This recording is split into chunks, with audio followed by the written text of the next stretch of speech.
Hi hello നമസ്കാരം. ടൈലിയും ചാനലിൻ്റെ പുതിയൊരു യൂട്യൂബ് ക്ലാസ്സിലേക്ക് എല്ലാവർക്കും സ്വാഗതം.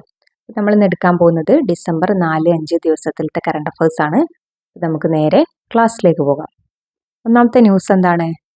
നമ്മുടെ പഞ്ചാബ് നാഷണൽ ബാങ്കിൻ്റെ ആദ്യ വനിതാ ബ്രാൻഡ് അംബാസിഡറായിട്ട് ഇന്ത്യൻ വനിതാ ക്രിക്കറ്റ് ടീമിൻ്റെ ക്യാപ്റ്റനായിട്ടുള്ള ഹർമൻ പ്രീത് കൗർ നിയമിതയായിട്ടുണ്ട്. എന്താണ്? പഞ്ചാബ് നാഷണൽ ബാങ്കിൻ്റെ ആദ്യ വനിതാ ബ്രാൻഡ് അംബാസിഡറായിട്ട് നിയമിതയായ ഇന്ത്യൻ വനിതാ ക്രിക്കറ്റ് ടീമിൻ്റെ ക്യാപ്റ്റനാണ് ആര്? ഹർമൻ പ്രീത് കൗർ എന്ന് പറയുന്നത്. ഓക്കെ ആണോ? അടുത്തത് national bank for agricultural and rural development, അതായത് നമ്മുടെ നെബാർഡും അതേപോലെ internet and mobile association of ഇന്ത്യയും സംയുക്തമായിട്ട് സംഘടിപ്പിക്കുന്ന എർത്ത് സബ്മിറ്റ്, എന്താണ് 2025 എർത്ത് സബ്മിറ്റിന്റെ വേദിയാണ് ഇവിടെ ഗാന്ധിനഗർ, ഗുജറാത്തിലുള്ള ഗാന്ധിനഗറിലാണ് 2025-26 എർത്ത് സബ്മിറ്റിന്റെ വേദി. എന്താണ്? നെബാർഡും internet and mobile association of ഇന്ത്യയും സംയുക്തമായി സംഘടിപ്പിക്കുന്ന എർത്ത് സബ്മിറ്റ് 2025-26 വേദിയാണ് ഗുജറാത്തിലെ ഗാന്ധിനഗർ എന്ന് പറയുന്നത്.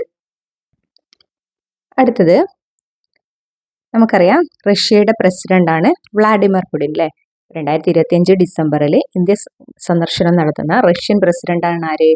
Vladimir Putin. ആരാണ്? Vladimir Putin. അടുത്തത് നമ്മൾ കഴിഞ്ഞ ദിവസം പഠിച്ചിട്ടുണ്ടായിരുന്നു ഒരു ബാലനെ കുറിച്ച്, മുഹമ്മദ് യാസിൻ എന്ന് പറയുന്ന ഒരു ബാലനെ കുറിച്ചിട്ട്. എന്തായിരുന്നു? കേന്ദ്ര സർക്കാർ ഭിന്നശേഷി കുട്ടികൾക്ക് നൽകുന്ന പരമോന്നത ബഹുമതിയായ ശ്രേഷ്ഠ ദിവ്യാംഗ് ബാലക പുരസ്കാരം, അതിനർഹനായ ഒരു ബാലനായിരുന്നു ആര്? മുഹമ്മദ് യാസിൻ എന്ന് പറയുന്നത്. അപ്പോൾ ആ മുഹമ്മദ് യാസിന് കേന്ദ്ര സർക്കാർ ഈ പരമോന്നത ബഹുമതിയായിട്ടുള്ള ശ്രേഷ്ഠ ദിവ്യാംഗ ബാലക പുരസ്കാരം അവാർഡ് നടത്തിയിട്ടുണ്ട്.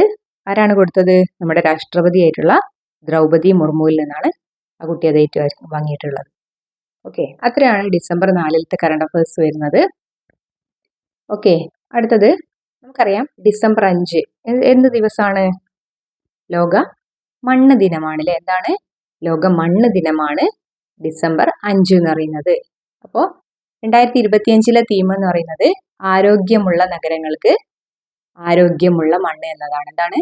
ആരോഗ്യമുള്ള നഗരങ്ങൾക്ക് ആരോഗ്യമുള്ള മണ്ണ് എന്നതാണ് 2025 ലോക മണ്ണ് ദിനത്തിന്റെ പ്രമേയം എന്ന് പറയുന്നത്. അപ്പൊ ഏത് വർഷം മുതലാണ് നമ്മൾ ആചരിച്ചു തുടങ്ങിയത്?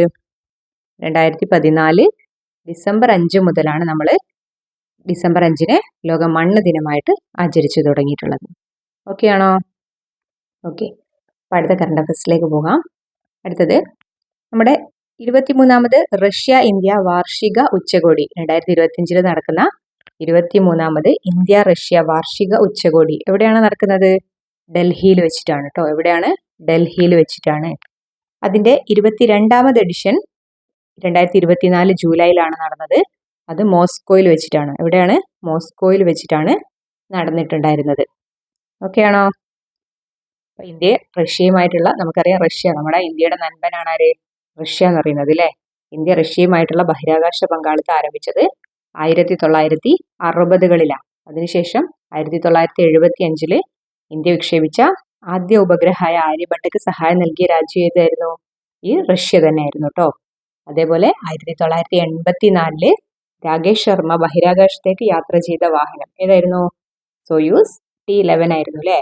ആ സോയൂസ് T-11 ഏത് രാജ്യത്തിൻ്റെതായിരുന്നു? റഷ്യയുടെ വാഹനമായിരുന്നു കേട്ടോ. എന്താണ്? റഷ്യയുടെ വാഹനമായിരുന്ന സോയൂസ് T-11 1984 രാകേഷ് ശർമ്മ ബഹിരാകാശത്തേക്ക് യാത്ര ചെയ്തത്. അടുത്തത് INS താരഗിരി. എന്താണ് INS താരഗിരി? ശത്രുക്കളുടെ കണ്ണിൽപ്പെടാതെ ആക്രമണം നടത്തി മടങ്ങാൻ ശേഷിയുള്ള നീലഗിരി ക്ലാസ്സിലെ 4ാമത്തെ കപ്പലാണെന്ത്? INS താരഗിരി. എന്താണ്? ശത്രുക്കളുടെ കണ്ണിൽപ്പെടാതെ ആക്രമണം നടത്തി മടങ്ങാൻ ശേഷിയുള്ള നീലഗിരി ക്ലാസ്സിലെ 4ാമത്തെ കപ്പലാണ് INS താരഗിരി എന്ന് പറയുന്നത്. എവിടെയാണ് നിർമ്മിച്ചത്? മസഗോൺ ഡോക്ക് ഷിപ്പ് ബിൽഡിംഗ് ലിമിറ്റഡിലാണ് കേട്ടോ. എവിടെയാണ്? മസഗോൺ ഡോക്ക് ഷിപ്പ് ബിൽഡിംഗ് ലിമിറ്റഡിലാണ്. അടുത്തത് 2025 ഡിസംബറിൽ, അതായത് ഈ മാസം നമ്മുടെ റിസർവ് ബാങ്ക് ഓഫ് ഇന്ത്യ നിലവിലെ റിപ്പോ റേറ്റ് കുറച്ചിട്ടുണ്ട്. എത്രയായിരുന്നു? ഡിസംബർ വരെയുള്ള റിപ്പോ റേറ്റ് എത്രയായിരുന്നു? 5.5% അല്ലേ? അപ്പോൾ അതിൽ 0.25% കുറച്ചിട്ട് എത്രയാണ് ഇപ്പോൾ നിലവിൽ റിസർവ് ബാങ്ക് ഓഫ് ഇന്ത്യയുടെ റിപ്പോ റേറ്റ് എന്ന് പറയുന്നത് 5.25, അതായത് 5.25% കേട്ടോ. അപ്പോൾ നിലവിലെ റിപ്പോ റേറ്റ് എത്രയാണ്? 5.25%. ഓക്കെ, അടുത്തത് അസാമിൽ നടക്കുന്ന 79ാമത് സന്തോഷ് ട്രോഫി നാഷണൽ ഫുട്ബോൾ ചാമ്പ്യൻഷിപ്പിൽ നമ്മുടെ കേരള ടീമിന്റെ ഗോൾ കീപ്പർ കോച്ചാണ് ആര്? KT ചാക്കോ എന്ന് പറയുന്നത്. ആരാണ്? നമ്മുടെ ഫുട്ബോൾ ടീമിന്റെ നാഷണൽ ഫുട്ബോൾ ചാമ്പ്യൻഷിപ്പിൽ കേരള ടീമിന്റെ ഗോൾ കീപ്പർ കോച്ചാണ് ആര്? KT ചാക്കോ എന്ന് പറയുന്നത്. എവിടെയാണ് നടക്കുന്നത്? അസാമിലാണ് നടക്കുന്നത്. എത്രാമത്തെ എഡിഷനാണ്? 79ാമത് Santosh trophy national football championship ആണ് കേട്ടോ. അപ്പോൾ അസാമിലാണ് നടക്കുന്നത്. 79ാമത് Santosh trophy national football championship ആണ്. അതിൽ കേരള ടീമിന്റെ ഗോൾ കീപ്പർ ആണ് ആര്? KT ചാക്കോ എന്ന് പറയുന്നത്. അടുത്തത് വൈഭവ് സൂര്യവംശി. നമുക്ക് പരിചയമുള്ള ഒരു പേരാണ് അല്ലേ? 2025 ഏറ്റവും കൂടുതൽ ഗൂഗിളിൽ സെർച്ച് ചെയ്യപ്പെട്ട വ്യക്തിയാണ് ആര്? വൈഭവ് സൂര്യവംശി. എന്താണ്? 2025 ഇന്ത്യക്കാര് ഗൂഗിളിൽ ഏറ്റവും കൂടുതൽ സെർച്ച് ചെയ്ത വ്യക്തിയാണ് വൈഭവ് സൂര്യവംശി എന്ന് പറയുന്നത്. ഓക്കെ ആണോ? അതിന്റെ കൂടെ മറ്റൊരു പോയിന്റ് കൂടി ഉണ്ട്. 2025 ഗൂഗിളിൽ തിരയപ്പെട്ട ഇന്ത്യൻ സിനിമകളുടെ ലിസ്റ്റിൽ 1ാം സ്ഥാനത്തെത്തിയ ബോളിവുഡ് സിനിമ സെയ്യാരയാണ് കേട്ടോ. അതുകൂടി അതിന്റെ കൂടെ പഠിച്ചു വെക്കുക.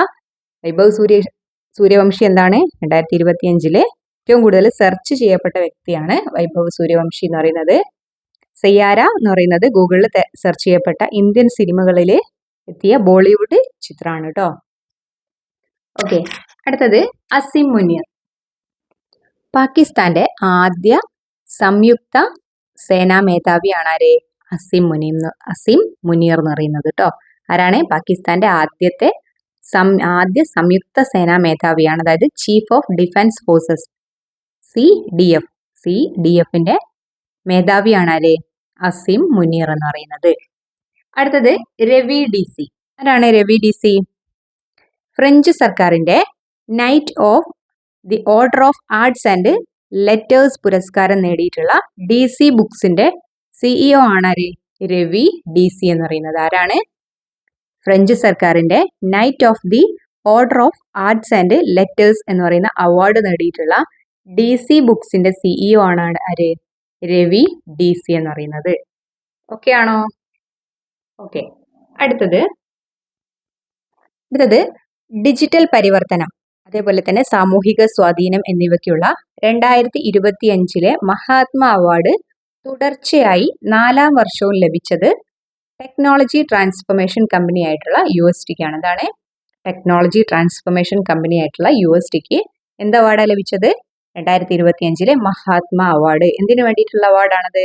ഡിജിറ്റൽ പരിവർത്തനം, അതേപോലെ സാമൂഹിക സ്വാധീനം എന്നിവയ്ക്കുള്ള 2025 മഹാത്മാ അവാർഡാണ് ടെക്നോളജി ട്രാൻസ്ഫോർമേഷൻ കമ്പനി ആയിട്ടുള്ള USTക്ക് ലഭിച്ചിട്ടുള്ളത്. ഓക്കെ ആണോ? അപ്പോൾ അത്രയാണ് ഡിസംബർ 4, 5 ദിവസങ്ങളിലെ കറണ്ട് അഫയേഴ്സ് വരുന്നത്. അപ്പോൾ ഡെയിലി കറണ്ട് അഫയേഴ്സ് എല്ലാവരും ക്ലാസ് കംപ്ലീറ്റ് ആയിട്ട് കണ്ടു പഠിക്കാൻ ശ്രമിക്കുക, സ്കിപ്പ് ചെയ്യാതെ. ആകെ 10 മിനിറ്റിൻ്റെ ചോടേ ഉള്ളൂ. അപ്പോൾ എല്ലാവരും എന്ത് ചെയ്യുക? ക്ലാസ് കംപ്ലീറ്റ് ആയിട്ട് കാണുക. ഇഷ്ടമായാൽ ലൈക്ക് ചെയ്യുക, ചാനൽ സബ്സ്ക്രൈബ് ചെയ്യുക. ഓക്കെ, അപ്പോൾ അടുത്ത ദിവസത്തെ കറണ്ട് അഫയേഴ്സുമായിട്ട് മറ്റൊരു ക്ലാസ്സിൽ കാണാം. താങ്ക്